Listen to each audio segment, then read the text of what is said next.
So Muslims, if we want to change this society, if we want to change the direction of this society, if we want to affect this society, we have to first reform ourselves. So don't point at the Yahudi. Don't point at the Nasara. Don't point at Bush, and don't point at Blair, and don't point at Howard, and don't point at this one and that one. Because when you point, there's three fingers pointing back at you. Blame yourself. Because when you sincerely blame yourself, you will change yourself. The Prophet Yunus alayhi salam, when those people threw him out the boat into the water, they want him to die, didn't they?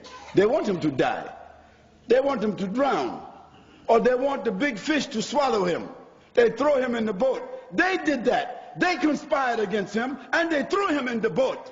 They threw him out. But when they threw him out, he didn't say, "Oh, why you do that? You guys is no good. You are criminals." And while he's almost drowning, he's blaming them. No. When they threw him out the boat, and immediately Allah subhanahu wa ta'ala sent the hoot, swallow him. Immediately, the whale came and swallowed him. You think about this if you want to. And you ask one of these people who's involved in animal science, what they call this,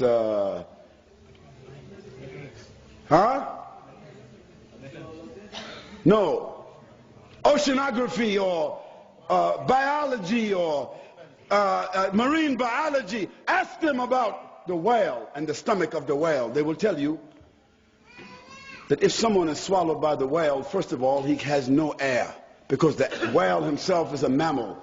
He must come up for air himself, is right.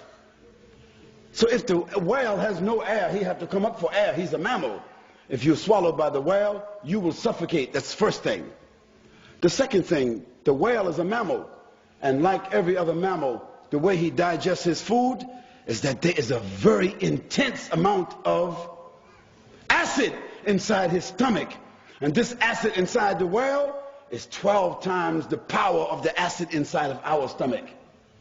So the person who is swallowed, or the thing that is swallowed by the whale, first it will suffocate, and after that it will become dissolved by the acid.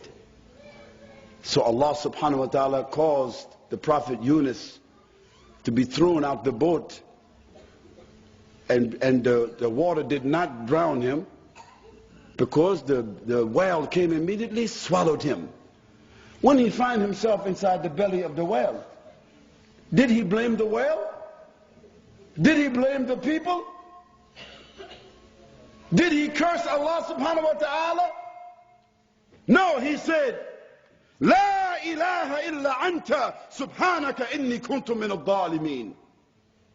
He said, "Oh Allah, there is no God except you.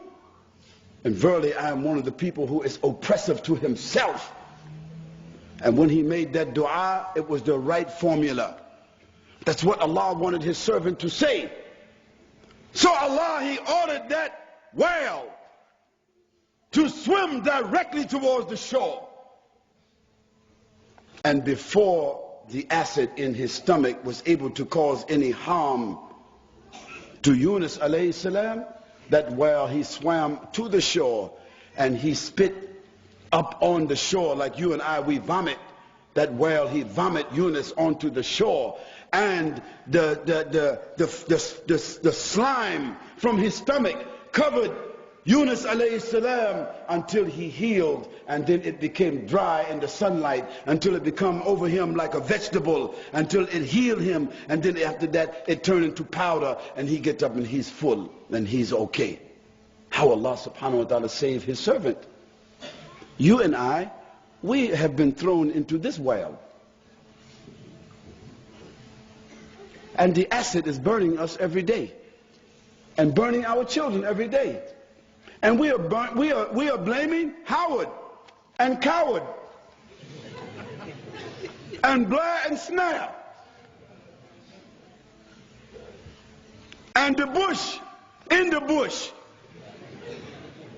We're blaming everyone except ourselves O Muslims, blame yourselves. Say, La ilaha illa anta, subhanaka inni kuntu min al-dhalimin. Then you will start to see that Allah subhanahu wa ta'ala, He has tested the Anbiya with trials like our trials.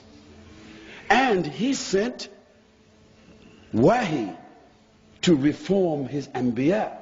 He didn't send Wahi to reform His Anbiya from committing sins, because a prophet, he did not commit sins, but he reformed their behavior towards Allah. He gave them what? Tawakkul. He gave them confidence. He gave them words. He gave them mu'jiza. He gave them wisdom. He showed them how to speak, how to act, how to deal, how to rely upon Allah subhanahu wa ta'ala, how to go and talk, not to have fear upon Allah, and to look at the creatures as only creatures. He reformed them in this way, and He reforms you and I in another way.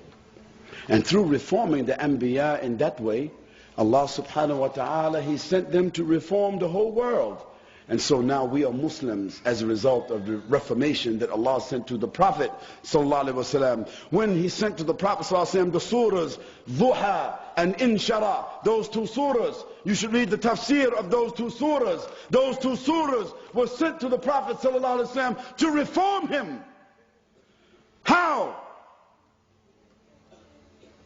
Allah subhanahu wa ta'ala said to the Prophet sallallahu alaihi wasallam, وَالضُّحَى وَاللَّيْلِ إِذَا سَجَى ما ودعك ربك وما قلى وللآخرة خير لك من الأولى ولسوف يعطيك ربك فترضى ألم يجدك يتيما فآوى ووجدك ضالا فهدى ووجدك عائلا فأغنى فأما اليتيم فلا تقهر وأما السائل فلا تنهر وأما بنعمة ربك فحدث.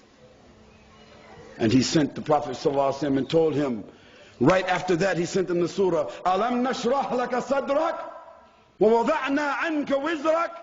He sent those surahs to the Prophet ﷺ because of what? To give him faith, tawakkul, wake him up, let him know who is his Rabb.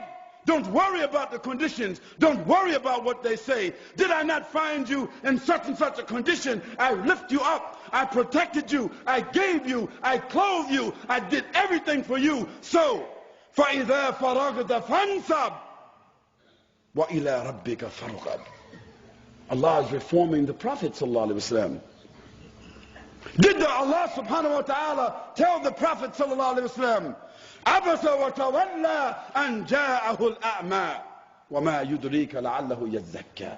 He's reforming the Prophet ﷺ. So if Allah, He sent Wahi to reform the Prophet ﷺ, reform his spirit, prepare him for the responsibility, then what He gave to the Prophet ﷺ, the Quran and the Sunnah, He gave it to you and me to reform